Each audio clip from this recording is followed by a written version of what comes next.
Palayasin ninyo siya agad. Ano ang alam ng isang Asian observer tungkol sa American neurology?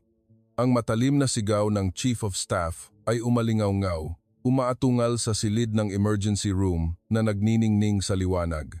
Bawat salita ay parang hiwa ng kutsilyo sa damdamin, kaya't ang lahat ng mata sa silid ay napako sa isang munting figura na nakatayo ng tahimik sa sulok. Siya si Dr. Maris Reyes mula sa Pilipinas, hindi pa nag-iisang buwan sa Amerika sa ilalim ng isang medical exchange program. Sa kanyang maliit na pangangatawan, simpleng mukha at nagniningning, ngunit matatag na mga itim na mata, siya ay kasing edad lang ng nakababatang kapatid ng maraming doktor sa silid. Ngunit sa mismong sandali ng kamatayan at buhay, nang sumuko na ang lahat, naglakas loob siyang magsalita ng isang pangungusap na nagpatahimik sa buong paligid. Hindi pa huli ang lahat. May pag-asa pa ang bata. Sa kama ng ER ay nakaratay si Lucas Maxwell, ang bunso ng Amerikanong bilyonaryo, si Thomas Maxwell, isang makapangyarihang imperyo sa pananalapi na nagtataglay ng daan-daang bilyong dolyar. Ang 12 taong gulang na inosenteng bata na may putlang mukha at asul na labi. Ang kanyang utak ay nalulunod sa matinding pagdurugo. Ang lahat ng pinakamodernong makina ay umaandar sa kanilang buong kapasidad, ngunit unti-unting humihina ang heart rate monitor. Isang mahabang beep ang umalingaw-ngaw, hudyat na unti-unting iniiwan ng buhay ang bata. Si Eleanor Maxwell, ang ina, ay napasubsob, umaagos ang luha, nanginginig ang mga kamay na mahigpit na nakahawak sa kamay ng kanyang anak, bumubulong ng mga walang saysay na panalangin. Ang bilyonaryong ama na si Thomas ay namutla, nag-aapoy ang mga mata. Sa buong buhay niya, sanay siyang magbayad ng bilyon-bilyong dolyar para makuha ang anumang gusto niya. Ngunit ngayon, ang lahat ng kanyang pera at kapangyarihan ay walang silbi sa harap ng tahimik na kamatayan na lumalamon sa kanyang anak. Nagkibit-balikat ang mga Amerikanong doktor. Si Peterson, ang Chief of Neurology, na kilala sa kanyang ginintuang kamay, ay nagtanggal ng stethoscope at nagbuntong hininga. Ginawa na namin ang lahat, napakalalim ng namuong dugo at sisirain ng operasyon ang utak. Wala nang ibang paraan. Ang hangin sa silid ay mabigat at nakakasakal. Ang pamilya Maxwell ay nalulunod sa kawalan ng pag-asa. Alam ng lahat na ito na ang wakas. Sa sulok ng silid, ang batang Filipinang doktora ay nakatayo ng tahimik. Hindi siya umiiyak o nagbubuntong hininga. Nakatingin lamang siya ng matindi sa CT scan ng utak. Ang kanyang mga mata ay nagniningning ng isang uri ng liwanag na hindi maintindihan ng sinuman sa silid. At nang ipahayag ni Peterson ang kawalan ng pag-asa, mahina siyang humakbang. Ang boses ay magaan, ngunit matapang. Hindi pa huli ang lahat. Mayroon pang pagkakataon ng bata. Agad na natigilan ang buong silid. Si Peterson ay mabilis na lumingon. Ang mukha ay masama. Sino ka para makialam dito? Si Richard, ang 25 taong gulang na nakatatandang kapatid ni Lucas, ay matangkad, mayabang at nagngangalit. Dinala ng aking ama ang bata sa pinakamahusay na ospital sa Amerika, sumuko na ang pinakamahusay na pangkat. At ikaw, isang doktora na galing sa anong bansa nga ulit? Pilipinas, isang bansa sa third world. Sino sa tingin mo ang sarili mo? Kumalat ang mapangutya na tawanan sa buong silid. Inakala ng lahat na nag-iilusyon lang si Maris. Isang observer mula sa isang dayuhang lugar ang naglalakas loob na hamunin ang advanced na medisina. Nakakabaliw, ngunit may isang tao na hindi tumatawa. Si Eleanor, ang ina. Sa gitna ng panunuya, tumingala siya at tumingin ng malalim sa tahimik na itim na mga matang iyon. Sa sandaling iyon, nakita niya ang isang bagay na hindi kayabangan, hindi ilusyon, kundi isang walang kamatayang pananampalataya. Nanginginig siyang hinawakan ang kamay ni Maris. Anak, may paraan ka ba? Pakiusap, kung mayroon pang kahit kaunting pag-asa, iligtas mo ang aking anak. Huminga ng malalim si Maris. Ang kanyang mga mata ay hindi umaalis sa screen. Ang namuong dugo ay malapit sa basal ganglia. Hindi posible ang operasyon. Ngunit may iba pang paraan. Isang paraan na pinagsasama ang modernong neurology at ang tradisyonal na Eastern o, sa aming kaso, Filipino traditional medicine. Ang buong silid ay parang sumabog. Tumawa ng mapait si Peterson. Nagbibiro ka ba? Gagamit ng karayom ng acupuncture para gamutin ang brain hemorrhage? Ito ay New York, hindi isang probinsiya sa Asya. Sigaw ni Richard. Nagbayad ng 10 milyong dolyar ang aking ama para iligtas ang aking kapatid, hindi para makinig sa mga murang pamahiin. Ngunit si Sarah, ang kapatid na babae na researcher sa biology, ay biglang nagsalita. Teka muna, gusto kong marinig ang mekanismo kung paano gumagana ang pamamaraang iyan. Nanahimik ang buong silid. Sa unang pagkakataon, may isang taong hindi nandidiri kundi talagang gustong makinig. Kalmadong ipinaliwanag ni Maris ang bawat salita. Gagamitin ang acupuncture upang pasiglahin ang neurotransmissions, palayain ang daloy ng microblood circulation, kasabay ng pagpapababa ng intracranial pressure gamit ang mga espesyal na gamot. Hindi iyon salamangka kundi science, isang science na hindi pa tinatanggap ng husto ng kanluran. Ang lahat ng mata ay nakatuon kay Eleanor. Siya lamang ang may karapatang magdesisyon at sa mga mata ng inang iyon, nagsimulang umusbong ang pananampalataya. Umiling si Peterson, ito ay kabaliwan, hindi ito pinapayagan. Ngunit si Thomas, ang ama, ay biglang sumabad sa isang mabigat na boses. Kung wala na tayong mawawala, hayaan mo siyang sumubok. Walang makapaniwala. Ang pinakamakapangyarihang bilyonaryo sa Amerika na dating nagpapahalaga sa mga degree at Western medicine ay ngayon isinasakay ang buhay ng kanyang anak sa isang di kilalang Filipinang doktora. Galit na umalis si Peterson. Umungal si Richard ngunit pinigilan ng kanyang ama. Mahigpit na hinawakan ni Eleanor ang kamay ni Maris. Puno ng luha ang kanyang mga mata. Pakiusap, iligtas mo ang aking anak. Tumango si Maris. Binuksan ng kanyang munting mga kamay ang luma niyang kahon na gawa sa kahoy at sa loob ay isang set ng nagniningning na karayom na pilak. Sa sandaling iyon, ang lahat ay tila huminto. Ang malamig na ilaw ng emergency room ay sumasalamin sa bawat dulo ng karayom, kumikinang bilang isang manipis na pag-asa sa gitna ng matinding kawalan ng pag-asa at nagsimula ang kwento ng himala. Kung mamatay ang bata sa kamay mo, hindi ko pananagutan ang aking karera. Ang boses ni Peterson ay naiwan, puno ng panunuya. Habang siya ay lumabas ng silid, ang hangin sa emergency room ay siksik. Ang tunog ng heart monitor ay umalingaw-ngaw sa mahihina at patlang-patlang na beep-beep tila katok ng kamatayan. Ang lahat ng mata ay nakatuon kay Maris. Ang tanging naglakas loob na hamunin ang pagtatangi, naglakas loob na isugal ang kapalaran ng batang si Lucas. Sa maliliit na karayom na pilak, naghugas ng kamay si Maris, nilinis ang mga instrumento. Ang bawat galaw ay maingat na nararamdaman ng lahat ang kanyang lubos na kaseryosohan. Ang bawat segundo, bawat minuto na lumipas ay kasing halaga ng ginto. Ibinuklat niya ang maliit na kahon na gawa sa kahoy sa mesa. 12 karayom na pilak na magkakaiba ang haba, nagniningning sa ilalim ng malamig na neon light. Tumingin si Richard sa eksena, hindi napigilan ang mapait na pagtawa. Kalokohan ba ito? Malapit nang mamatay ang kapatid ko at naglabas ka ng mga karayom na parang serkero. Ngunit nagsalita si Sarah. Ang boses ay matatag. Manahimik ka, Richard. Hayaan mo siyang gawin. Mas mabuti pa kaysa tumayo lang tayo dito at maghintay ng kamatayan. Mahigpit na hinawakan ni Eleanor ang kamay ng kanyang anak. Nakatingin kay Maris na tila humahawak sa huling dayami. Yumuko si Maris, ang kanyang matatalim na mata ay tumingin sa CT scan sa isa pang pagkakataon. Sa kanyang isip, iginuhit niya ang mapa ng daloy ng dugo at nervous system tulad ng isang matrix at nagsimula siya.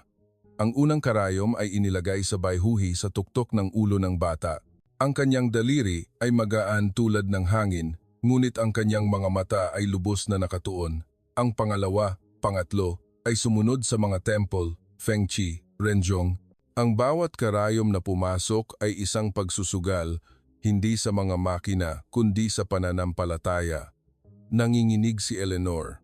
Ate, sigurado ka ba? Mahinang sumagot si Maris. Ang boses ay kalmado ngunit matatag. Walang sinuman ang sigurado kapag humaharap sa kamatayan, ngunit alam kong ito ang tanging daan. Ang monitor ay patuloy na naglalabas ng mahihinang beep-beep na lalong lumalayo. Ang puso ni Eleanor ay tila huminto sa bawat hudyat. Nagsimulang mawalan ng pasensya si Richard, sumisigaw, tama na. Pinapatay niya ang kapatid ko. Sumugod siya upang hilahin ang mga karayom. Ngunit pinigilan siya ni Thomas, ang ama. Ang mga mata ay nag-aapoy. Umupo ka, Richard. Ako ang nagdesisyon. Kung mayroon pang kaunting pag-asa ang aking anak, ito ay galing sa kanya. Ito ang unang pagkakataon sa buhay ni Richard na nakita niya ang kanyang ama na nagtitiwala sa isang ganap na dayuhan. Kinagat niya ang kanyang labi, umatras, ngunit ang kanyang mga mata ay nag-aapoy pa rin sa pagdududa. Nang ikapitong karayom ay itusok, biglang huminto ang mga kamay ni Maris sa isang iglap. Ang malamig na puting ilaw ng emergency room ay biglang lumabo, nagbigay daan sa malayong alaala. Isang maliit na bahay na gawa sa kahoy sa Palawan, isang gabi ng malakas na ulan, isang matandang manggagamot, si Lolo Tomas, ang nakaupo sa tabi ng kama ng pasyente, ang kanyang nanginginig ngunit matatag na mga kamay. Ang batang Maris ay nakaupo sa tabi, maingat na pinapanood ang bawat galaw. Sabi ng matandang manggagamot, ang boses ay malalim at nag-iingat. Hilot at acupuncture ay hindi sa lamangka. Ito ay isang tulay sa pagitan ng buhay at kamatayan. Ang taong humahawak ng karayom ay dapat maglakas loob na panagutan ang buhay sa kanyang harapan. Ang mga salitang iyon ay umalingaw sa isip ni Maris, nagpapasiklab ng lakas sa kanyang mga kamay. Huminga siya ng malalim at nagpatuloy. Pagkatapos ng ikawalong karayom, biglang gumalaw ang heart monitor. Ang patlang-patlang na beep-beep ay nagsimulang maging mas regular. Ang heart rate ay bahagyang tumaas. Umiyak si Eleanor. Diyos ko, may reaksyon. Bulong ni Sarah, tama tulad ng mekanismong ipinaliwanag niya, ang neurotransmissions ay nagpapagaling. Ngunit si Peterson, na nakatayo pa rin sa labas ng silid at nagmamasid sa salamin, ay sumimangot at bumulong. Imposible. Nagkataon lang. Biglang nag-alarma ang screen ng pula. Ang heart rate ni Lucas ay mabilis na tumaas at pagkatapos ay bumaba ng mabilis tulad ng pagbagsak. Sumigaw ang buong silid. Umalingaw-ngaw ang sigaw ni Richard. Sabi ko na, pinapatay niya ang kapatid ko. Halos himatayin si Eleanor. Namutla rin si Thomas. Tanging si Maris lamang ang nanatiling kalmado. Ang kanyang mga mata ay nagniningning. Ang kanyang kamay ay mabilis na tulad ng kidlat, naghila ng isa pang karayom at tumpak na itinutok sa naiguan sa pulso ng bata. Huminto ang paghinga ng lahat. 1, 2, 3 segundo ang lumipas. Bep, bep, bep, bumalik sa normal ang heart rate, mas regular kaysa dati. Ang buong silid ay parang sumabog. Lumuhod si Eleanor, umaagos ang luha. Mahigpit na hinawakan ni Thomas ang kanyang kamay, ang kanyang mga mata ay namumula. Tanging si Richard ang nakatayo ng tahimik, ngunit ang kanyang mga mata ay gumalaw sa unang pagkakataon. Tumingin si Sarah sa screen at pagkatapos ay kay Maris. Ang kanyang boses ay nanginginig sa damdamin, ngunit puno ng pananampalataya. Ang katawan ng bata ay tumutugon. Naniniwala ako sa iyo. Humikbi si Eleanor. Diyos ko, pakiusap. Iligtas ng dalagang ito ang aking anak. Mariing tumango si Thomas. Ipagpatuloy. Anuman ang kailangan, gawin mo ang lahat. At si Maris, sa gitna ng mga nagtatakang tingin, ay tahimik na ngumiti. Ang kanyang kamay ay nakalagay pa rin sa karayom. Ang kanyang mga mata ay matatag. Nagsisimula pa lang tayo. Mahaba pa ang laban na ito. Hindi ko ito papayagan. Ito ay iresponsableng pag-uugali. Ang ugong ni Peterson ay umalingaw-ngaw mula sa salamin na pinto ng emergency room. Ang kanyang mukha ay pulang-pula. Ang kanyang kamay ay malakas na pumalo sa mesa. Ang mga Amerikanong doktor sa silid ay nagtinginan, naguguluhan. Sa harap nila, si Lucas ay malinaw na nagpakita ng positibong reaksyon. Ang heart rate ay nagsimulang maging mas regular. Ang paghinga ay unti-unting bumalik. Ngunit ang utos ng Chief of Staff ay utos. Walang naglakas loob na sumalungat ng hayagan. Tanging isang tao ang naglakas loob na tumayo. Si Thomas Maxwell. Ang bilyonaryo ay lumingon kay Peterson. Ang kanyang boses ay malalim at matalim tulad ng kutsilyo. Sabi mo, ang ospital na ito ang pinakamahusay sa mundo. Ngunit ikaw mismo ang nagpahayag ng kawalan ng kakayahan. Kung may paraan siya, hahayaan ko siyang gawin. At kung haharangin mo siya, hindi ka na magtatrabaho dito ng isang araw pa. Sumabog ang hangin. Natigilan si Peterson. Ang kanyang mga mata ay nakatitig kay Maris. Isang tingin na puno ng galit at kawalang kasiyahan, ngunit sa huli ay napilitan siyang manahimik. Mahigpit na nakakagat ang kanyang panga habang umaalis sa silid. Hindi pinansin ni Maris ang pagtatalo. Ang kanyang mga mata ay nakatuon lamang kay Lucas. Ang katawan ng bata ay mahina pa rin. Ang mga daluyan ng dugo sa utak ay nakikipaglaban sa pagitan ng buhay at kamatayan. Ipinagpatuloy niya ang pagtusok ng mga karayom sa yongkwan sa ilalim ng paa at pagkatapos ay sa hego sa kamay. Ang bawat karayom ay isang conduit na nag-uugnay sa mga magulong daloy sa katawan, nagbubukas muli ng daanan para sa dugo at oxygen sa utak. Maingat na nagmamasid si Sarah, patuloy na nagsusulat. Ang kanyang mga mata ay nagniningning, tulad ng unang pagkakataon na nakasaksi ng isang scientific breakthrough. Si Eleanor ay hindi naglakas loob na huminga ng malalim, yumuko lamang at nagdarasal. Si Thomas ay nakatayo ng walang galaw, ang kanyang mga kamay ay mahigpit na nakakuyom hanggang sa lumabas ang mga ugat. Hindi pa rin naniniwala si Richard. Lumapit siya kay Sarah, nagngangalit. Nabalitaan ka na ba? Ito ay pamahiin lang. Kung mamatay si Lucas, kaya mo bang panagutan? Tumayo si Sarah, ang kanyang mga mata ay nag-aapoy. Wala kang pinaniniwalaan, maliban sa pera. Ngunit nakita ko ang totoong science na nagaganap. Maaari kang magduda, ngunit manahimik ka para magpatuloy ang tanging tao na may pag-asa. Natigilan si Richard. Sa unang pagkakataon ay hindi niya alam kung paano sasagutin. Sa sandaling iyon, ang monitor ay naglabas ng mabilis na tit-tit-tit. Ang blood pressure ni Lucas ay bumaba ng husto. At ang mga daluyan ng dugo sa utak ay nagpakita ng mga palatandaan ng pagluluwag at posibleng pagputok. Nagkagulo ang buong silid. Isang Amerikanong doktor ang sumigaw, "Hindi kaya ng bata, itigil na." Halos himatayin si Eleanor. Namutla si Thomas. Sumugod si Richard upang hilahin ang mga karayom, ngunit hinawakan ni Maris ang kanyang kamay. Ang boses ay matalim tulad ng bakal. "Kapag hinawakan mo, mamamatay ang bata agad-agad." Natigilan ang buong silid. Sa kanyang itim na mga mata, hindi na siya isang batang babae na minamaliit kundi isang mandirigma na nakatayo sa gitna ng larangan ng digmaan ng buhay at kamatayan. Mabilis siyang naghila ng isang karayom na pilak at tumpak na itinutok sa kihay sa ilalim ng pusod ni Lucas. Isang surge ng enerhiya ang kumalat sa buong katawan na nagpakita ng bahagyang panginginig sa balat ng bata. Ang monitor ay tumalon, ang heart rate ay tumaas, ang blood pressure ay unti-unting nag-stabilize. Ang buong silid ay huminga ng maluwag at pagkatapos ay sumabog sa hininga ng kaluwagan. Umiyak ng humihikbi si Eleanor, hinawakan ang kamay ni Maris. "Binasbasan ka ng Diyos, hinila mo siya mula sa kamay ng kamatayan." Ngunit hindi ngumiti si Maris o nagpakita ng kayabangan. Umiling lamang siya, ito ay simula pa lang.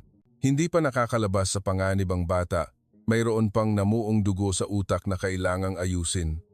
Mabilis na nagtanong si Sarah, ang boses ay nanginginig. "Ngunit paano? Hindi maabot ng operasyon, hindi sapat ang lakas ng gamot, ano ang plano mo?" Tumayo si Maris, ang kanyang mga mata ay nagniningning. "Gagamitin ko ang acupuncture upang pasiglahin ang microcirculation sa paligid ng apektadong lugar. Unti-unting tunawin ang namuong dugo. Ito ay isang pinagsamang pamamaraan ng silangan at kanluran, ngunit ito ay lubhang mapanganib. Kung magkamali ng 1 pulgada, ganap na masisira ang utak." Natigilan ang buong silid. Hinawakan ni Thomas ang kamay ng kanyang asawa. Ang kanyang mga mata ay nag-aalangan. Sumigaw si Richard, Hindi ko ito papayagan. Gagawin niyang vegetable ang kapatid ko." Umiyak si Eleanor, tumingin sa kanyang asawa. "Thomas, wala na tayong ibang pagpipilian. Magtiwala tayo sa kanya. Pakiusap." Nanahimik si Thomas sa loob ng mahabang panahon at pagkatapos ay lumingon kay Maris, ang kanyang boses ay paos. "Kung mabigo ka, hindi kita sisisihin. Ngunit kung magtagumpay ka, hindi mo lang ililigtas ang aking anak, kundi babaguhin mo ang mundong ito." Mahinang yumuko si Maris.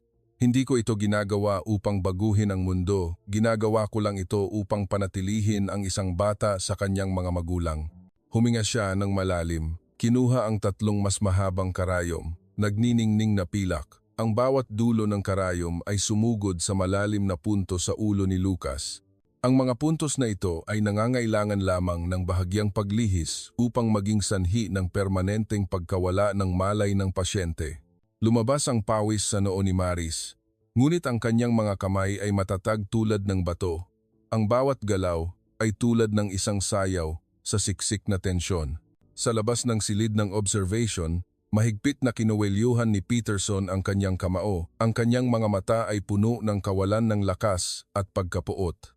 Hindi siya makapaniwala na ang isang batang doktora mula sa Pilipinas ay gumagawa ng isang bagay na hindi naglakas loob na subukan ng buong pangkat ng American Urology.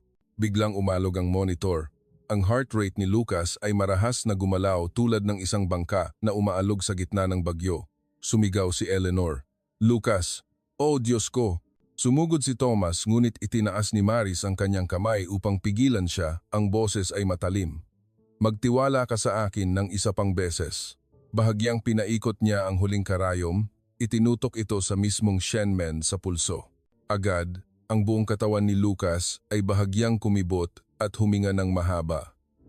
Ang screen ay tumalon, ang heart rate ay nag-stabilize, mas malakas kaysa dati. Ang brainwaves ay nagsimulang magpakita ng mga palatandaan ng paggaling. Ang buong silid ay sumabog sa sigawan, iyakan at panalangin. Lumuhod si Eleanor at niyakap ang kanyang anak, humihikbi. Si Sarah ay naiiyak din. Sa unang pagkakataon, hindi na ngumiti ng mapait si Richard. Tumingin siya sa kanyang kapatid at pagkatapos ay kay Maris. Ang kanyang mga mata ay komplikado, nagtataka at hindi makapaniwala, ngunit mayroon ding bahagyang sinag ng pananampalataya. Lumapit si Thomas, inilagay ang kanyang kamay sa balikat ni Maris, ang kanyang boses ay nanginginig. "Hinila mo ang aking anak mula sa impyerno. Ginawa mo ang isang bagay na walang sinuman ang naniwala." Sagot lang ni Maris, "Hindi pa tapos ang laban na ito, kalahati pa lang tayo." Kailangan niyang huminto agad. Kung kumalat ito, magiging katatawanan ang buong industriya ng medisina. Nagngalit ang ngipin ni Peterson habang nagdidiin ng bawat salita sa emergency meeting ng hospital board. Sa harap niya, ang pinakamakapangyarihang mukha ng Amerikanong medisina mula sa mga propesor hanggang sa hospital director ay nakasimangot, hindi komportable. Isang matandang doktor ang dahan-dahang nagsalita. Ngunit Peterson, nakita nating lahat na malinaw na nag-stabilize ang heart rate ng bata at ang brainwaves ay nagpapagaling. Hindi natin maikakaila na iniligtas niya ang pasyente. Pumalo si Peterson sa mesa. "Nagkataon lang iyon. Isang di kilalang Asian doctor ang gumamit ng mga sirang karayom upang gamutin ang brain hemorrhage.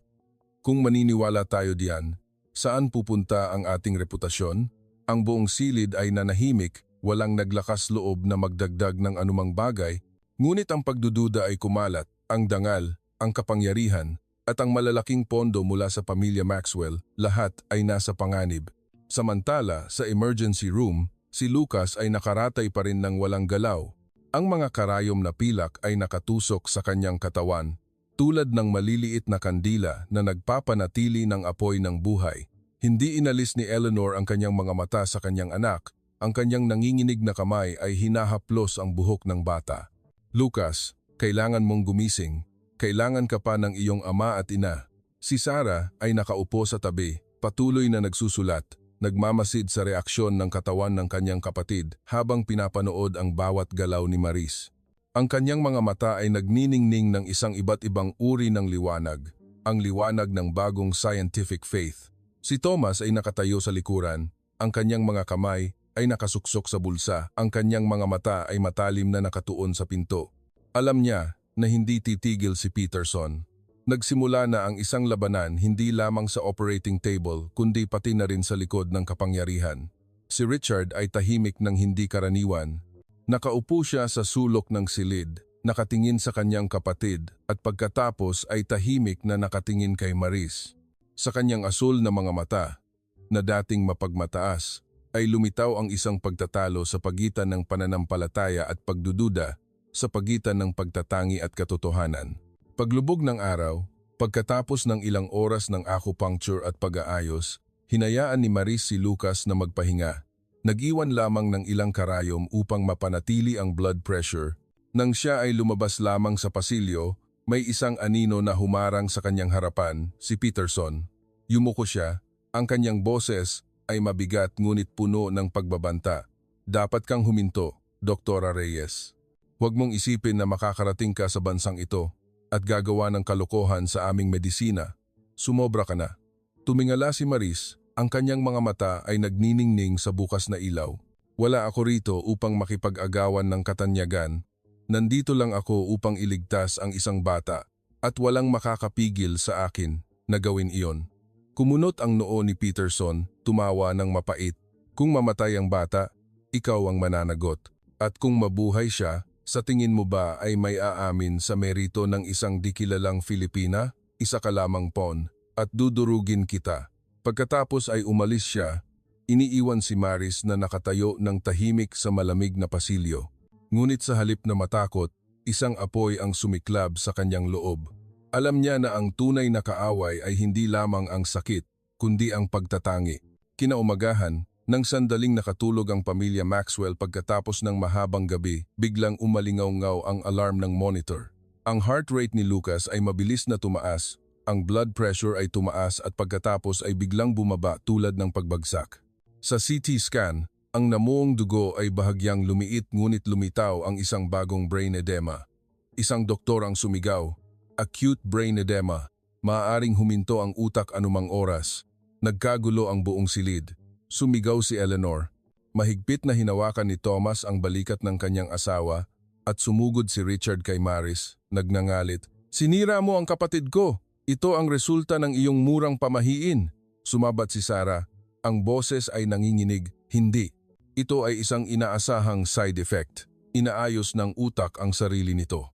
May paraan ka ba, Maris? Nakatingin ng matindi si Maris sa screen. Ang kanyang mga mata ay malalim na tumitingin sa bawat detalye. Sa kanyang isip, lumitaw ang mga aral mula sa nakaraan, ang mahabang gabi sa maliit na silid sa Palawan, kung saan itinuro sa kanya ni Lolo Tomas kung paano makinig sa katawan ng tao tulad ng pakikinig sa boses ng kalikasan. Mahigpit niyang hinawakan ang kanyang kamay at sinabi, may isang paraan, ngunit ito ay lubhang mapanganib. Kailangan kong itusok ang karayom ng direkta sa huwit nauhaw, malapit sa sentro ng respiratory nerve. Kung magkamali, mamamatay agad ang bata. Natigilan ang buong silid. Agad na sumabat si Peterson, ang boses ay parang kulog. Hindi pinapayagan, ito ay pagpapakamatay, papatayin mo ang bata. Sumigaw si Richard. Tama, huwag mo na siyang paniwalaan. Ama, ina, itigil ninyo. Lumuhod si Eleanor sa harap ni Maris. Umaagos ang luha. Pakiusap, iligtas mo siya. Hindi ko kayang mawala ang aking anak. Kung ito ang tanging paraan, tatanggapin ko. Tumingin si Thomas sa kanyang asawa, sa kanyang anak na naghihingalo sa kama, at pagkatapos ay sa nagniningning na itim na mga mata ni Maris. Sa sandaling iyon, mariin siyang tumango. Gawin mo, nagtitiwala ako sa iyo. Natigilan si Richard. Tumingin siya sa kanyang ama, sa kanyang ina, at pagkatapos ay sa kanyang kapatid, ngunit hindi na niya ito mapipigilan. Huminga ng malalim si Maris, hawak ang pinakamahabang karayom na pilak. Unti-unti siyang lumapit sa ulo ni Lucas. Ang buong silid ay tahimik, tanging ang mabilis na tunog ng alarm ang naririnig. Inilagay niya ang kanyang daliri sa eksaktong posisyon. Ang lugar na kung saan ang paglihis ng isang pulgada ay nangangahulugang walang pagbabalik. Ang puso ng lahat ay tila huminto, isang sandali na kasing haba ng walang hangganan. At swish, ang karayom ay tumusok ng mabilis at tumpak tulad ng kidlat. Ang buong katawan ni Lucas ay marahas na nanginig. Ang monitor ay umalingaw-ngaw. Sumigaw ng malakas si Eleanor. Sumugod si Richard, ngunit mahigpit siyang niyakap ni Thomas. 10 segundo, 20 segundo, 1 minuto ang lumipas sa impyerno at pagkatapos, Bep! Piip! Biip! Bumalik sa normal ang heart rate, mas malakas kaysa dati. Ang brainwaves ay nagpakita ng mas malalakas na signal ng paggaling. Mahinang huminga ng malalim si Lucas, ang kanyang mukha ay unti-unting namumula. Ang buong silid ay parang sumabog. Nawalan ng malay si Eleanor sa yakap ng kanyang asawa. Humikbi si Sarah habang niyakap si Maris. Si Richard ay nakatayo ng tahimik sa unang pagkakataon. Tanging si Peterson ang nakatayo sa labas. Putlang-putla ang mukha at bumubulong. Imposible, imposible. Kuya, kumurap siya. Diyos ko, kumurap si Lucas. Ang humihikbing sigaw ni Eleanor ay umalingaw-ngaw, nagdadala sa buong silid sa isang pagsabog ng kaligayahan. Ang mahabang pilikmata ng bata ay bahagyang nanginig at pagkatapos ay dahan-dahang nagbukas. Ang malabong mga mata ay unti-unting lumiwanag. Kahit na malabo pa, malinaw na nakaligtas si Lucas sa kamatayan. Niyakap ni Sarah ang kanyang kapatid. Ang kanyang mga luha ay umaagos sa puting unan. Nakatayo si Thomas sa likuran, mahigpit na hawak ang nanginginig na kamay ng kanyang asawa. Ang kanyang mga mata ay namumula. Sa unang pagkakataon sa kanyang buhay, ang makapangyarihang lalaki ay umiyak sa harap ng lahat. Natigilan si Richard. Ang lahat ng pagtatangi, ang lahat ng panunuya na ibinato niya kay Maris ay naging isang mabigat na pasanin na dumurog sa kanyang puso sa sandaling ito. Bulong niya, "Diyos ko, buhay siya!" Ngunit hindi nagtagal ang kaligayahan. Sumigaw si Peterson, "Sobra na. Nilabag mo ang medical protocol. Hindi ka pinapayagang magsagawa ng anumang pamamaraan bilang observer. Ire-report kita sa board at sa Ministry of Health. Maaring masuspindi ka o madeport pa sa Amerika." Ang hangin sa silid ay nagyelo. Nagulat si Eleanor. "Baliw ka ba? Ang anak ko ay kaliligtas lang dahil sa kanya." Ngumisi si Peterson. "Nagkataon lang iyon. Nakaligtas ang bata dahil sa aming gamot at makina, hindi dahil sa mga nakakatawang karayom na iyon. Kung tatanggapin natin ang kanyang paggamot, gagawin nating katatawanan ang ospital na ito sa buong mundo." Nag-aalangan si Richard. Ang isang bahagi sa kanya ay puno pa rin ng pagtatangi.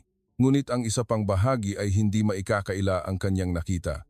Lumingon siya sa kanyang ama. Ang boses ay nagmamadali. "Ama, tama siya.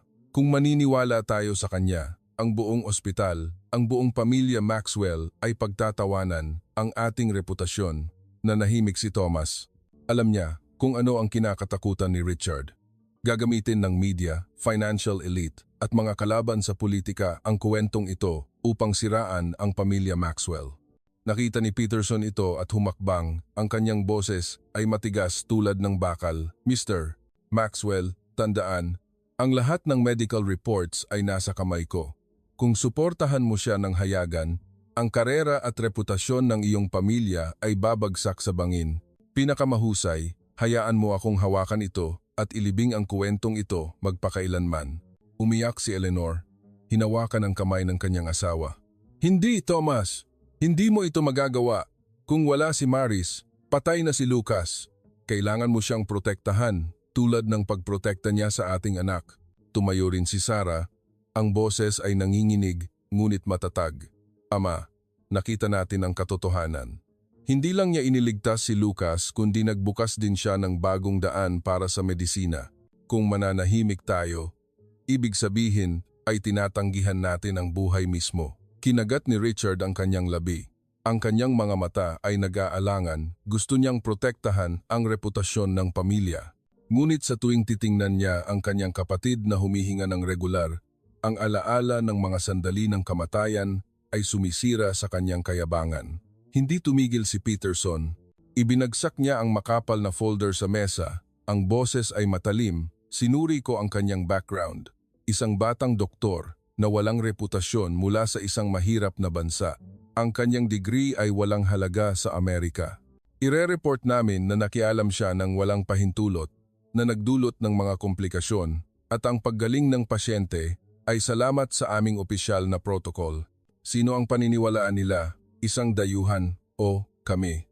Ang mga salitang iyon ay parang kutsilyo na tumusok sa dibdib ni Maris, ngunit hindi siya umiyak, hindi siya nagalit. Ang kanyang mga mata ay nagniningning lamang ng isang tahimik na apoy. Lumapit siya at hinarap si Peterson. Ang kanyang boses ay kalmado ngunit umalingaw-ngaw. "Maaari mong ilibing ang aking pangalan, ngunit hindi mo maililibing ang katotohanan. Ang katawan ng tao ay hindi marunong magsinungaling. Kung magising si Lucas, iyon ang magiging buhay na ebidensya at walang sinuman ang makakailan yan." Tumawa ng malamig si Peterson. "Tingnan natin." Sa sandaling iyon, isang mahinang daing ang umalingaw-ngaw. Ang lahat ay natigilan at lumingon sa kama. Nagmulat ng mata si Lucas. Sa pagkakataong ito ay hindi na walang malay na pagbukas kundi isang tunay na tingin. Ang asul na mga mata ng bata ay nakatuon sa kanyang ina. Ang kanyang nanginginig na mga labi ay bumigkas ng isang malabong salita. Mom!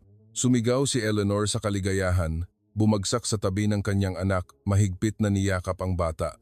Oh, Lucas! Anak ko! Bumalik ka na! Umiyak si Sarah. Umiyak ng malakas si Thomas, at si Richard ay parang tinamaan ng kidlat. Lumuhod siya sa tabi ng kama, hinawakan ang kamay ng kanyang kapatid, ang luha ay umagos ng hindi napigilan. Si Peterson ay nakatayo ng natigilan, ang kanyang mukha ay putlang-putla, ang pawis ay umaagos sa kanyang noo. Ang lahat ng sinabi niya ay naging walang silbi. Si Lucas ay nakaligtas, at iyon ay isang katotohanan na hindi maikakaila. Ngunit hindi madaling sumuko si Peterson. Mahigpit niyang kinuwelyuhan ang kanyang kamao. Ang kanyang mga mata ay kumikislap ng kasamaan. Nagawa niyang magbalangkas ng isa pang plano. Kung hindi niya maililibing ang himalang ito sa pamamagitan ng salita, may iba pang lihim na paraan. Sirain ang ebidensya, baluktutin ang katotohanan, gawing kalamidad ang pagliligtas ng buhay. Sa dilim, isang bagong balangkas ang inihahanda. Kung hindi maililibing ang katotohanan, gagawin ko itong krimen. Bulong ni Peterson sa kanyang sarili habang umaalis sa emergency room sa kalagitnaan ng gabi. Alam niya na ang kwento ng isang di kilalang Filipinang doktora na nagliligtas sa anak ng bilyonaryo na si Maxwell ay magiging isang earthquake sa industriya ng medisina. Hindi lamang nito sisirain ang kanyang reputasyon, kundi bibigyan din nito ng pagkakataon ang Eastern o tradisyonal na gamot na dating minamaliit na magpakita. Para kay Peterson, isang icon ng Western medicine, hindi ito katanggap-tanggap. Sa silid ng pasyente, nalampasan ni Lucas ang kritikal na yugto ngunit mahina pa rin. Nagmulat siya ng mata ng ilang beses, bumulong ng ilang salita at pagkatapos ay nakatulog muli. Sabi ng mga doktor, ang yugto ng paggaling pagkatapos ng brain hemorrhage ay madalas na nagtatago ng mapanganib na mga komplikasyon, re-hemorrhage, seizures o muling deep coma. Alam na alam ni Maris iyon. Matiyaga siyang nagmamasid sa bawat index, inaayos ang bawat karayom, pinagsasama ang mga gamot upang mapababa ang pressure at mapangalagaan ang utak. Ang bawat hakbang ay parang paglalakad sa isang tightrope sa pagitan ng bangin. Hindi inalis ni Eleanor ang kanyang mga mata sa kanyang anak araw at gabi. Ang kanyang tingin ay laging nakatuon sa bawat galaw ni Maris. Para sa kanya, ang maliit na dalagang ito ay ngayon ang tanging savior. Si Sarah ay patuloy na nagsusulat. Gusto niyang itago ang bawat detalye, hindi lamang upang protektahan si Maris, kundi upang patunayan sa science na ang pamamaraang ito ay may batayan. Si Thomas ay tahimik pa rin, ngunit ang kanyang mga mata ay hindi umaalis kay Lucas at Maris. Ang lalaki na dating kumokontrol sa buong financial market ay ngayon ay nagtitiwala sa isang dalaga mula sa kabilang panig ng mundo. Tanging si Richard ang nag-aalangan. Hindi niya maikakailan na nabuhay si Lucas dahil kay Maris, ngunit hindi rin siya nangangahas na aminin ito ng hayagan. Natatakot siyang masisira ang reputasyon ng pamilya kung kumalat ang katotohanan. Nang gabing iyon, tinawagan ni Peterson ang isang misteryosong tao, ang abogado ng Pharmaceutical Corporation na nagpopondo sa ospital. Ang kanyang boses ay malamig tulad ng yelo, may problema tayo. Kung lumabas ang balitang ito, ang bilyon-bilyong dolyar na funding at research prestige ay babagsak. Kailangan kong tulungan mo akong baliktarin ang lahat, gawin siyang kriminal. Isang reckless person na halos pumatay sa anak ng bilyonaryo. Tumawa ng mahina ang tao sa kabilang linya. Huwag kang mag-alala. Mas gusto ng media ang scandal kaysa miracle. Ikukuwento natin ang ibang kwento. Na lumabag siya sa protocol, nagdulot ng mga komplikasyon, at ang kaligtasan ni Lucas ay nagkataon lang. Ang publiko ay maniniwala sa gusto nating paniwalaan nila. Kinagat ni Peterson ang kanyang labi sa dilim, ang kanyang mga mata ay kumikislap ng determinasyon. Kinaumagahan, sabay-sabay na naglabas ng balita ang malalaking pahayagan. Anak ng bilyonaryo na si Maxwell halos mamatay dahil sa iligal na pamamaraan ng Asian Observer Doctor, New York Hospital, humarap sa skandal. Di kilalang doktor, nakialam ng walang pahintulot. Lucas Maxwell, gumaling. Dahil sa advanced technology, hindi dahil sa pamahiin, nagulat ang buong Amerika.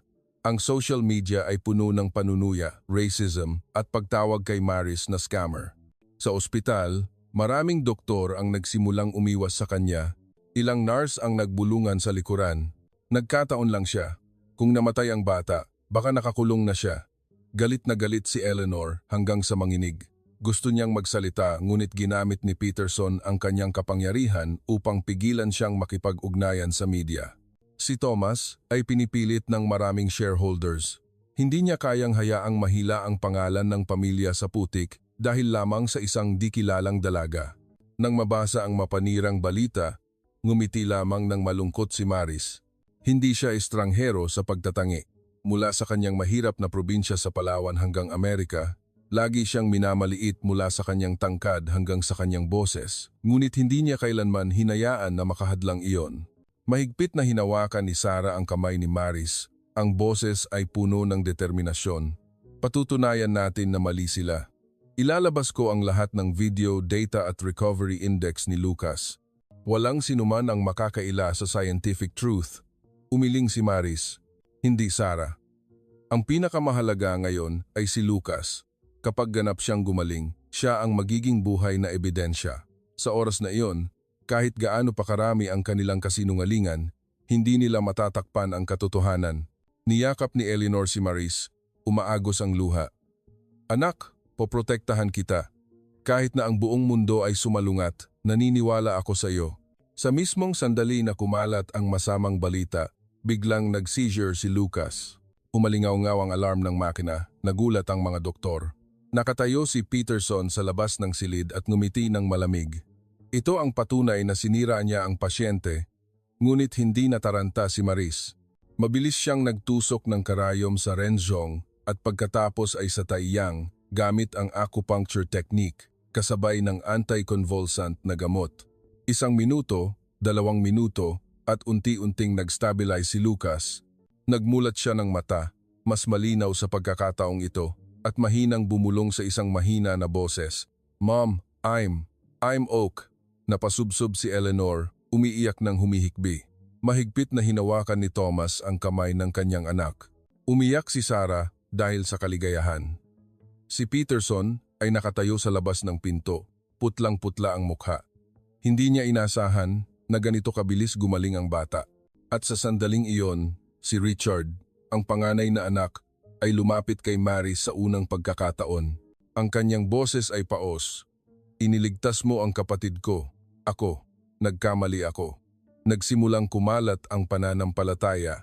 Ang mga nurse na dating nagdududa ay ngayon ay nagbubulungan. Baka iniligtas niya talaga ang bata. Ang ilang batang doktor ay tahimik na tumingin kay Maris sa ibang paraan, hindi na pangmamaliit kundi paghanga, ngunit hindi pa natatalo si Peterson. Alam niya na hanggat hindi niya mapabagsak ang dalagang ito, ang kanyang reputasyon ay nasa panganib pa rin. Sa dilim, isa pang plano ang inihanda. Mas malupit, mas mapanganib. Hindi lamang niya sisirain ang dangal ni Maris, kundi gagamitin din niya si Lucas bilang ebidensya upang sisihin siya. Ang pinakamalaking bagyo ay naghihintay pa.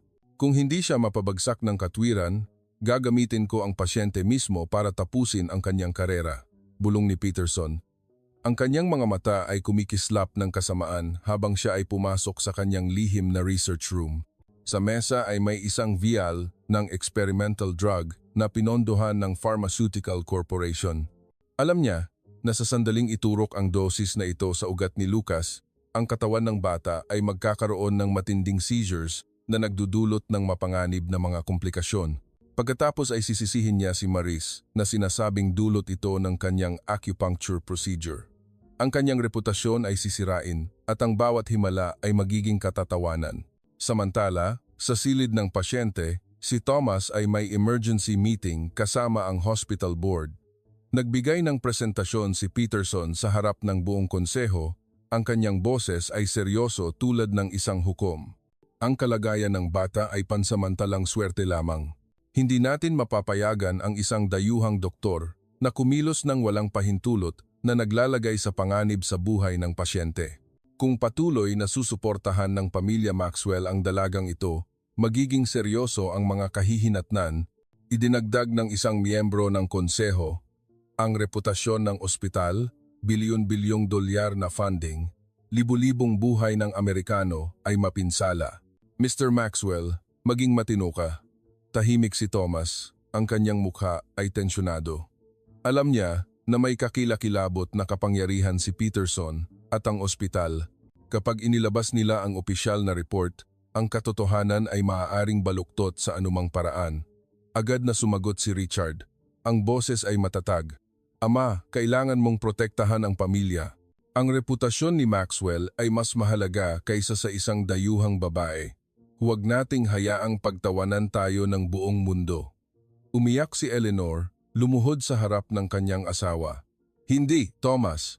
Nakita mo mismo, kung wala si Maris, patay na si Lucas.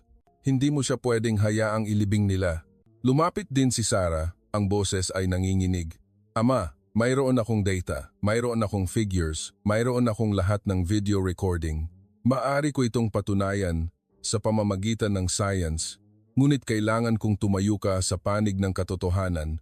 Mabigat ang hangin, tiningnan ni Thomas ang bawat isa, ang kanyang mga mata ay nag-aalangan. Nakatayo siya sa pagitan ng 200, katotohanan at reputasyon. Nang gabing iyon, nang pansamantalang nagpapahinga ang pamilya Maxwell, palihim na pumasok si Peterson sa silid ng pasyente. Isang nurse na malapit sa kanya ang may dalang tray ng gamot. Hinugot ni Peterson ang syringe. Naghahanda na iturok sa braso ni Lucas, ngunit sa sandaling iyon, isang malamig na boses ang umalingaw-ngaw. Tumigil! Nagulat silang dalawa. Sa dilim, lumabas si Maris, ang kanyang mga itim na mata ay nagniningning. Sumunod si Sarah, may hawak na maliit na video camera. Namutla si Peterson. Ikaw, naglakas loob kang subaybayan ako? Itinaas ni Sarah ang kamera. Nagduda ako mula sa simula. Hindi mo gustong mabuhay si Lucas? Gusto mo lang protektahan ang iyong reputasyon. At ngayon, mayroon akong ebidensya. Sumugod si Peterson upang agawin ito, ngunit humarang si Maris. Ang kanyang mga mata ay tulad ng apoy. Maaari mo akong sirain, ngunit walang sino man ang pinapayagang saktan ang isang bata. Ang nurse na malapit sa kanya ay tumakbo papalayo sa takot. Iniiwan si Peterson na nakaharap sa dalawang maliit ngunit matatag na babae. Kinaumagahan, tinipon ni Peterson ang konseho at ang pamilya Maxwell nagpaplano na ilabas ang fake evidence upang sisihin si Maris. Ngunit bago pa siya makapagsalita, binuksan ni Sarah ang screen at ipinakita ang video ng nakaraang gabi. Ang imahe ni Peterson na naghahanda na mag-inject ng gamot kay Lucas. Nagulat ang buong hall. Sumigaw si Eleanor at nawalan ng malay sa yakap ni Thomas. Namutla si Richard, hindi makapaniwala sa kanyang nakita. Nagbulungan ang mga doktor at agad na naglabas ng balita ang media. Sumigaw si Peterson, "Hindi! Gawa-gawa lang ito! Ito ay fake!" Ngunit tumayo si Thomas. Ang boses ay mabigat at malamig, tulad ng yelo. "Tama na! Nilabag mo ang Hippocratic Oath. Ipinagkanulo ang ospital, ipinagkanulo ang sangkatauhan. Mula sa sandaling ito, wala ka ng lugar dito." Pumasok ang mga security guards. Inalis si Peterson sa gitna ng kanyang desperadong sigaw. Pagkatapos ng insidente, nagbago ang opinyon ng publiko. Sabay-sabay na naglabas ng balita ang media. Filipina doctor, iniligtas ang anak ng bilyonaryo, nagbunyag ng madilim na balangkas sa medisina. Maris Reyes, bagong icon ng pinagsamang medisina ng silangan at kanluran, ang dating panunuya ay naging paghanga. Libu-libong Amerikano ang nagbahagi ng kwento. Tinawag siyang The Miracle Doctor from the Philippines. Sa silid ng pasyente, nagsimulang maging mas alert si Lucas. Nakakapagsalita ng patlang-patlang. Patuloy na umiiyak si Eleanor dahil sa kaligayahan. Sa unang pagkakataon, niyakap ni Thomas si Maris tulad ng pagyakap sa isang kamag-anak. Tahimik na lumapit si Richard, lumuhod sa harap ni Maris. Bulong niya, "Patawarin mo ako. Nagkamali ako. May utang ako sa iyo, sa buhay ng aking kapatid." Ngumiti lamang nang mahinahon si Maris. "Huwag kang magpasalamat sa akin. Magpasalamat ka sa katatagan ni Lucas. Ako ay isang tao lamang na nagbigay sa kanya ng daan upang bumalik." Nagsimulang ilabas ni Sarah ang lahat ng scientific data. Sinusuri ang epekto ng acupuncture sa neurotransmission na ikinagulat ng maraming siyentipiko. Sumulat si Eleanor ng isang liham na ipinadala sa buong Amerika. Ang isang dalaga mula sa isang malayong bansa ang nagligtas sa aking anak. Huwag kailanman maliitin ang isang doktor, dahil lamang sa kung saan sila ipinanganak. Ginamit ni Thomas ang lahat ng media power ng pamilya Maxwell upang protektahan si Maris. Sa halip na maging katatawanan, ang kanyang pamilya ay pinuri dahil sa pagtitiwala sa katotohanan. Ngunit alam ni Maris na marami pa ring hamon sa hinaharap. Hindi siya nagpunta sa Amerika para maghanap ng kaluwalhatian, kundi upang patunayan na ang medisina, maging silangan o kanluran, ay may iisang layunin, iligtas ang mga tao. Ang Filipinang doktor, ang himala sa New York Emergency Room. Ang headline ay tumakbo sa harap na pahina ng New York Times kasama ang larawan ni Maris sa kanyang puting blouse. Ang kanyang mga mata ay matatag sa tabi ng kama ni Lucas. Sa loob lamang ng isang gabi, ang pangalan ni Maria Reyes ay kumalat sa lahat ng pahayagan sa Amerika at kumalat sa buong mundo. Tinawag siya ng mga tao na miracle doctor from the Philippines, isang icon ng pinagsamang silangan at kanluran. Sa silid ng pasyente, nakakaupo na si Lucas, kumakain ng lugaw at mahinang ngumingiti sa lahat. Maigpit niyang hinawakan ang kamay ng kanyang ina. Ang boses ay mahina, "Mom, mas maganda na ang pakiramdam ko." Umiyak nang humihikbi si Eleanor, hinalikan ang noo ng kanyang anak. Si Thomas ay nakaupo sa tabi. Ang kanyang mga mata ay nagniningning sa kaligayahan at paggalang ng tumingin kay Maris. Si Sarah ay parang isang siyentipiko sa isang panaginip, nagsusulat ng bawat index, nag-iingat ng bawat pagbabago. Alam niya na hindi lamang ito ang paggaling ng kanyang kapatid, kundi isang scientific revolution. Si Richard ay tahimik, ngunit wala na ang kanyang mapangmata na tingin. Sa halip, lumitaw sa kanyang puso ang isang hindi maipaliwanag na paggalang. Maraming TV channels ang gustong interviewin si Maris, CNN, BBC, at maging ang Asian news agencies ay sabay-sabay na naglabas ng balita. Ang mga reporter ay siksikan sa harap ng ospital, itinaas ang kanilang microphones. "Doktora Reyes, maaari mo bang ibahagi ang iyong nararamdaman? Ito ba ay patunay na ang tradisyonal na gamot ay maaaring palitan ang kanluran? Gusto mo bang maging American citizen upang ipagpatuloy ang iyong karera dito?" Ngunit ngumiti lamang si Maris, ang kanyang boses ay kalmado. "Hindi ako himala, isa lang akong doktor. At ang mga doktor saan man ay may iisang misyon, iligtas ang mga tao." Ang mga salitang iyon ay kumalat tulad ng apoy na nakakaantig sa milyon-milyong puso. Ngunit habang pinupuri ng publiko, sa likod ng mga eksena, ang mga pharmaceutical corporations at American Medical Associations ay parang nakaupo sa nag-aapoy na uling. Isang direktor ng pharmaceutical corporation ang nagsabi sa isang closed meeting, kung kinikilala ang kanyang pamamaraan, ang bilyon-bilyong dolyar sa gamot, operasyon, at research ay babagsak. Sino pa ang maniniwala sa ating mga produkto? Ang isa pa ay nagngangalit, kailangan nating kontrolin ang sitwasyon. Kung hindi, ang dalagang iyon ay magiging isang icon na magpapahina sa buong sistema. Ang mga malamig na mata, ang mga paghawak ng kamay sa dilim, isang bagong balangkas ang inihanda. Sa pagkakataong ito, ay hindi lamang ito nakatuon kay Maris, kundi pati na rin sa pamilya Maxwell. Sa isang press conference, sa gitna ng nagliliwanag na flashlights, isang reporter ang tumayo at direktang nagtanong, "Doktora Reyes, may mga chismis na ang iyong pamamaraan ay hindi verified at maaari pang maging mapanganib? May ebidensya ka ba upang patunayan ang kaligtasan?" Ang buong hall ay tahimik.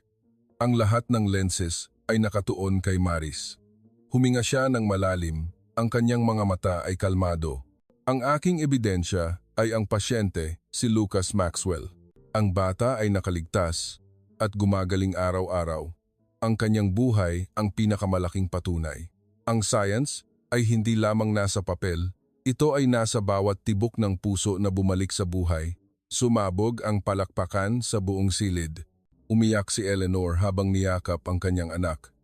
Mahigpit na hinawakan ni Sarah ang balikat ni Maris, puno ng pagmamalaki. Ngunit sa karamihan, isang reporter ang nakaupo ng tahimik, ang kanyang mga mata ay malamig. Siya ang taong ipinadala ng Pharmaceutical Corporation. Naghihintay lamang siya ng tamang oras upang magbigay ng knockout blow. Nang gabing iyon, nang umalis lamang si Maris sa silid ng pasyente, isang estranghero ang lumapit sa kanya. Ang boses ay mahina ngunit puno ng pagbabanta. "Sumobra ka na. Kung ipagpapatuloy mo, hindi lamang ang iyong karera kundi pati na rin ang iyong buhay ay malalagay sa panganib.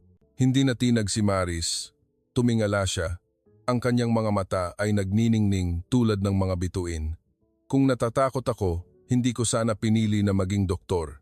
Iligtas ang isang buhay, kahit na kailangang harapin ang buong mundo, gagawin ko pa rin. Nawala ang lalaki sa dilim, ngunit alam ni Maris na nagsisimula pa lang ang tunay na bagyo. Ang balita tungkol kay Maris ay umabot sa Pilipinas. Ang media at social media ay sumabog. Tinawag siya ng mga tao na kanilang pride, patunay na ang mga doktor na Filipino ay maaaring makipantay sa mundo. Libu-libong mga batang doktor ang nagpadala ng liham kay Maris. Tinawag siyang inspirasyon upang magpatuloy silang maging matatag sa harap ng kahirapan. Isang mag-aaral sa elementarya sa Palawan ang sumulat, "Ate, gusto kong maging doktor tulad mo balang araw upang makapagligtas ng maraming tao." Nang mabasa ang mga linyang iyon, ngumiti si Maris, ang kanyang mga mata ay nagniningning ng luha. Alam niya na kahit na maraming hamon sa hinaharap, ang binhi ng pag-asa ay nakatanim na sa lahat ng dako. Nang lumabas si Lucas sa ospital sa yakap ng kanyang pamilya, nasaksihan ng buong Amerika ang nakakaantig na eksena. Umiyak nang humihikbi si Eleanor, niyakap ni Thomas ang kanyang anak. Nag-live video si Sarah at si Richard ay tahimik na yumuko sa harap ni Maris. Ngunit pagkatapos mismo ng discharge ceremony, isang subpena mula sa American Medical Tribunal ang ipinadala kay Maris. Si Dr. Maria Reyes ay inakusahan ng paglabag sa medical protocol, pagsasagawa ng iligal na pamamaraan na naglalagay sa panganib sa buhay ng pasyente. Ang paglilitis ay magaganap sa loob ng 7 araw. Ang balita ay parang kidlat, nagulat ang publiko. Nagalit ang pamilya Maxwell at ngumiti lamang si Maris. Hindi pa tapos ang laban na ito. Ang pagliligtas kay Lucas ay kalahati. Ang natitirang bahagi ay ang pagliligtas sa katotohanan. Dr. Maria Reyes, inakusahan ka ng pagsasagawa ng illegal na medical procedure na naglagay sa panganib sa buhay ng pasyente na si Lucas Maxwell. Ang paghampas ng martilyo ng presiding judge ng American Medical Tribunal ay umalingaw-ngaw sa silid na punong-puno ng mga reporter, abogado at mga taong may kinalaman. Patuloy na kumikislap ang flashlights. Sa labas, daan-daang Amerikano at ang komunidad ng Filipino-American ay nakatayo na may dalang mga banner. Justice for Dr. Reyes. Truth cannot be silenced. Ang hangin ay siksik at tensyonado. Hindi na ito isang ordinaryong medical trial, kundi isang labanan sa pagitan ng katotohanan at lihim na kapangyarihan. Nakaupo sa tabi ng nagrereklamo si Peterson, ang kanyang mukha ay malamig, ang kanyang mga mata ay puno ng pagkapuot. May suot siyang salamin na pilak, ang kanyang boses ay kalmado ngunit ang bawat salita ay parang kutsilyo. Wala siyang lisensya sa Amerika. Ang acupuncture sa bungo at nerve ay reckless na maaaring pumatay sa pasyente agad-agad. Gumaling si Lucas Maxwell dahil sa aming protocol at walang kinalaman sa mga walang batayan na karayom na iyon. Nagpakita siya ng isang serye ng ebidensya, medical records, larawan ng makina at data na manipulated. Ang mga eksperto na sinusuportahan ng Pharmaceutical Corporation ay tumayo rin upang kumpirmahin. Nag-ingay ang buong audience. Ang ilan ay tumango. Ang iba ay nagdududa. Nang siya na ang turn, lumapit si Maris sa podium. Walang matapang na abogado, walang prestihiyosong degree na sumusuporta sa kanya. Mayroon lamang siyang nagniningning na itim na mga mata at isang kalmado na boses. Hindi ko itinatanggi na ako ay isang observer, ngunit itinatanggi ko na ako ay reckless. Ginamit ko ang aking kaalaman sa tradisyonal na gamot na pinagsama sa modernong neurology upang hanapin ang huling daan para sa batang si Lucas. Kung nagkamali ako, patay na sana ang bata. Ngunit siya ay nakaupo doon, buhay at nakangiti. Lumingon ang buong hall. Nakaupo si Lucas sa isang wheelchair sa tabi ng kanyang ina, mahinang itinaas ang kanyang kamay, ang kanyang malinaw na asul na mga mata ay nakatingin kay Maris. Ang patlang-patlang na palakpakan ay umalingaw-ngaw mula sa audience at kumalat tulad ng ocean wave. Pumalo si Peterson sa mesa. Nagkataon lang iyon. Walang scientific data na nagpapatunay. Sa sandaling iyon, tumayo si Sarah. Binuksan niya ang kanyang laptop at ipinakita sa malaking screen ang lahat ng data, video na nag-record ng proseso ng acupuncture ni Maris, bawat pagbabago sa heart rate, blood pressure, brain waves. Ang boses ni Sarah ay nanginginig ngunit matatag. Ako ay isang biology researcher. Isinulat ko at sinuri ang bawat detalye. Hindi ito salamangka, ito ay neuromechanism. Ang acupuncture ay nag-activate ng reserve brain area, nagbukas ng daan para sa daloy ng dugo. Hindi marunong magsinungaling ang science. Nagbulungan ng mga eksperto sa hall, ang ilan ay nagsimulang tumango. Umiyak si Eleanor habang niyakap ang kanyang anak. Kung wala siya, patay na sana ang anak ko. Ako, bilang isang ina, ay humihingi na maging buhay na saksi para sa katotohanan ito. Biglang, ang abogado ni Peterson ay naglabas ng isang edited video na nagpapakita kay Maris na tumutusok ng karayom sa maling posisyon at pagkatapos ay nag-seizure ang pasyente. Ipinahayag nila na ito ang ebidensya na nagdulot siya ng mapanganib na mga komplikasyon. At ang kaligtasan ni Lucas ay dahil sa makina at mga espesyal na gamot. Nagulantang ang buong hall. Sumigaw ang mga reporter, patuloy na nagpuputukan ang mga kamera. Ngumiti ng may tagumpay si Peterson at bumulong, "Talo ka sa laban na ito, Maris." Ngunit sa sandaling iyon, si Richard, ang taong pinakamaraming pagdududa kay Maris, ay tumayo. Ang kanyang boses ay umalingaw-ngaw. Ang video na iyon ay fake. Nandyan ako sa emergency room noong araw na iyon. Nakita ko mismo. Siya ang nagligtas sa kapatid ko. Kung kailangan, manunumpa ako sa harap ng court. Naglabas siya ng isang USB. Ito ang recording mula sa security camera ng emergency room na sadyang itinago ni Peterson. Ipinapakita nito ang buong katotohanan. Nagbukas ang screen, malinaw ang imahe. Umiling si Peterson nang walang magawa. Pagkatapos ay lumapit si Maris. Ang pagtusok ng bawat karayom ay tumugma sa data na ipinakita ni Sarah. Ang heart monitor ay lumipat mula sa tuwid na linya patungo sa regular na tibok. At ang sandali na nagmulat ng mata si Lucas sa unang pagkakataon ay nakakaantig. Sumabog ang buong hall sa sigawan. Tumayo ang mga reporter, patuloy na kumukuha ng larawan ang mga kamera. Namutla si Peterson at sumigaw, "Hindi, ito ay fake." Ngunit mariin na sinabi ng presiding judge, "Ang ebidensya ay tunay. Peterson, ikaw ay iniimbestigahan para sa fraud at obstruction of medical process, tapos na ang paglilitis." Ang paghampas ng martilyo ay umalingaw-ngaw. Umiyak si Eleanor habang niyakap si Maris. Lumapit si Thomas at mahigpit na hinawakan ang kanyang kamay. Ang boses ay humihikbi. "Hindi mo lang iniligtas ang aking anak, iniligtas mo rin ang katotohanan. Mula ngayon, hindi ka na isang dikilalang observer. Ikaw ang nagpabago sa industriya ng medisina." Ang mga mata ni Richard ay namumula. Yumuko siya ng napakababa sa harap ni Maris. "May utang ako sa iyo ng taos-pusong paumanhin." Ngumiti si Sarah sa gitna ng kanyang mga luha, niyakap si Maris na parang magkapatid. Sa labas ng courthouse, daan-daang tao ang sumisigaw at may dalang mga banner. "Dr. Reyes, the pride of the Philippines." Ang sikat ng araw ay nagniningning. Si Maris ay nakatayo doon, maliit sa gitna ng karamihan, ngunit ang kanyang mga mata ay nagniningning tulad ng sulo. Alam niya na hindi pa tapos ang laban, ngunit ngayon, manalo ang katotohanan. Ang pagliligtas ng buhay ay walang hangganan. Mayroon lamang puso ng doktor. Ang huling pangungusap ni Maris sa press conference pagkatapos ng paglilitis ay nakaantig sa buong mundo.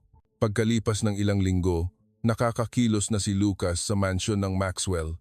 Ang malakas na tawa ng bata ay umalingaw-ngaw na nagtanggal sa mga alaala ng mga araw na malapit sa kamatayan. Hindi tumigil sa pag-iyak si Eleanor tuwing titingnan niya ang kanyang malusog na anak. Si Thomas, mula sa isang malamig na bilyonaryo, ay naging isang tao na marunong yumuko sa kabutihan. Naglaan siya ng isang charity foundation na tinawag na Hilot Maxwell Foundation, nagpopondo sa research na pinagsasama ang silangan at kanlurang medisina kasama si Dr. Maria Reyes bilang honorary founder. Si Richard, ang dating mayabang na binata, ay ganap na nagbago. Maraming beses siyang nagpasalamat kay Maris nang hayagan sa media at nangakong gagamitin ang kapangyarihan ng kanyang pamilya upang protektahan ang katotohanan. Si Sarah ay naging pinakamalaking alay ni Maris. Inilabas niya ang isang groundbreaking research paper na nagpapatunay sa scientific effectiveness ng neuroacupuncture na nagdulot ng maingay na debate sa buong mundo ng medisina. Si Maris ay naging sentro ng atensyon sa buong mundo. Nagpadala ng imbitasyon ang mga prestihiyosong universidad at ang mga malalaking ospital sa Amerika, Europa at Japan ay gustong panatilihin siya. Nagtanong ang isang reporter, "Ipagpapatuloy mo ba ang iyong karera sa Amerika? Dito naghihintay ang kaluwalhatian sa iyo." Ngumiti lamang si Maris ng mahinahon, hindi mapapakain ng kaluwalhatian ang isang doktor. Ang mga pasyente ang dahilan kung bakit tayo nabubuhay. Ako ay galing sa Pilipinas, kung saan milyon-milyong mahihirap na tao ang kailangang iligtas. Babalik ako. Natahimik ang buong hall. Ang imahe ng maliit na dalaga na tumatanggi sa limelight upang bumalik sa kanyang sariling bayan ay nagpaiyak sa milyon-milyong tao. Nang dumating si Maris sa Ninoy Aquino International Airport, libu-libong tao ang naghihintay na may dalang mga banner. "Welcome home, pride of the Philippines." Dr. Reyes, the miracle writer, niyakap siya ng kanyang mga dating kasamahan. Maraming medical students ang tumakbo upang magpakuha ng larawan, humingi ng autograph. Isang mahirap na bata ang sumiksik ng isang sulat sa kanyang kamay. "Ate, gusto kong maging doktor tulad mo upang iligtas ang aking ina mula sa sakit." Umiyak si Maris at niyakap ng mahigpit ang bata. Sa sandaling iyon, naintindihan niya na ito ang lugar kung saan nabibilang ang kanyang puso.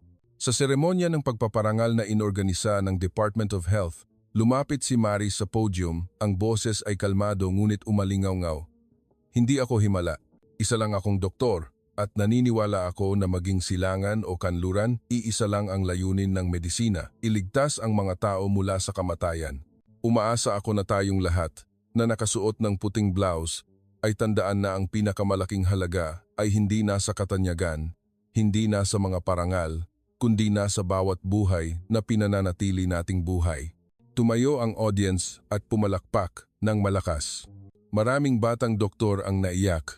Nang gabing iyon, nakaupo si Maris ng mag-isa sa kanyang maliit na silid sa Palawan. Sa labas, ang hangin ay humihip sa kawayan, nagdadala ng pamilyar na tunog ng mga insekto. Binuksan niya ang luma niyang kahon na gawa sa kahoy, kung saan nakaimbak ang mga karayom na pilak na kasama niya sa labanan ng buhay at kamatayan. Sa ilalim ng nagliliyab na ilaw ng lampara, kumikinang sila tulad ng mga bituin. Ngumiti siya at bumulong. "Nagawa ko, Lolo Tomas." Ngunit ito ay simula pa lang. Ang kanyang mga mata ay nagniningning. Ang mga mata ng isang doktor na naglakas loob na tumayo sa harap ng kamatayan, naglakas loob na hamunin ang pagtatangi, at naglakas loob na piliin ang pinakamahirap na daan, ang daan ng pagliligtas ng buhay. Ang kwento ay nagtatapos, ngunit ang apoy ng pananampalataya na sinindihan ni Maris ay patuloy na kumakalat. Hindi lamang sa Pilipinas, hindi lamang sa Amerika, kundi sa buong mundo kung saan may doktor, may pag-asa.